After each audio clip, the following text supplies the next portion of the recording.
We don't rise to the level of our goals. We fall to the level of our training. Stacking the deck to make it harder to fail goes a lot farther than trying to rely on willpower. In this video, we'll show you how you can set up systems to make it easier to hit your sales goals and close more customers.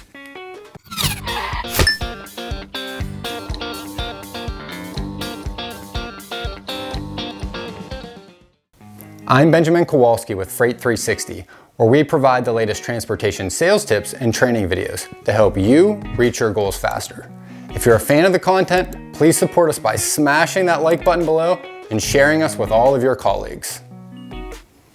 How you structure your sales process is one of the core activities to growing your book of business.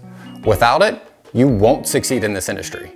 In all of the years I've been in sales, almost every single person that's failed did so for the same reason.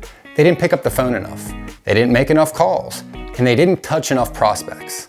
I've met one individual that made his calls consistently for almost a year and didn't make it. And that same person went on to become one of the top 1% producers in another sales role in a different industry. Logistics just didn't fit them. Now, we're going to discuss what you can do to make it easier to hit those daily or weekly sales goals. If your typical, we'll say daily goal is 70 sales calls, and that takes you the better part of, we'll say 6 hours. Now, when you don't have a handful of available hours, it becomes very easy to just say, the hell with it. I'm not gonna make any calls today, I'll get them in tomorrow. Instead of doing that, reduce the scope of your work. And what I mean by that is, maybe you only have 35 minutes free today because you had a fallout on another load and you spent most of the morning and afternoon calling carriers to recover it. So what do? You take your goal of 70 calls and reduce it. Reduce it to maybe 10 or 15. And why should you do that? Because the bad days are much more important than the good days. The days you don't have enough time and the days you don't feel like making your calls. Because if you show up on those difficult days, even if it's less than you had hoped for, you maintain the habit, and that counts for a lot. Because now the only thing you need is more time, and you're likely gonna have it the next day. Next, reduce as much friction as possible. And what I mean by that is, make it easier on yourself to succeed. So eliminate the distractions around you. Turn off the TV in your office, close the internet browser, and put your phone in the drawer. The less things that get in your way, the more likely you are to hit that goal. Third, prepare your leads at a separate time from calling your leads. We repeat this over and over on this channel. It's very difficult to become efficient at doing anything or many things at once, right? Because we'll use this as an example. If you were going to learn how to shoot a basketball, you wouldn't learn how to dribble and pass at the same time. What you would do is you would stand in one place and have a friend or a coach feed you the ball over and over again and stand in the same place. Why is that? Well, because you're able to hold all of the other variables constant as you learn how to put the ball over the rim and ultimately into the hoop.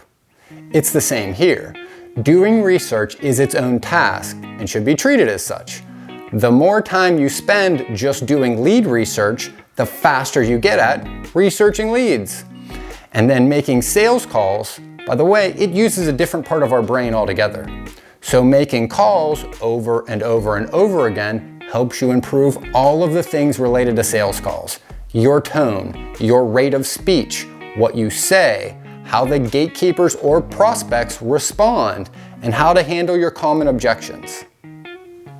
A good rule of thumb is to have at least 200 sales leads researched and entered into your CRM before you pick up the phone and make one call. Then once you start dialing, you should be both qualifying, asking enough questions to determine that there is an actual need for your services, and also disqualifying, meaning you've learned enough to determine that there is no need there and no need on the immediate future. As you eliminate prospects that aren't a fit, you should be replenishing them.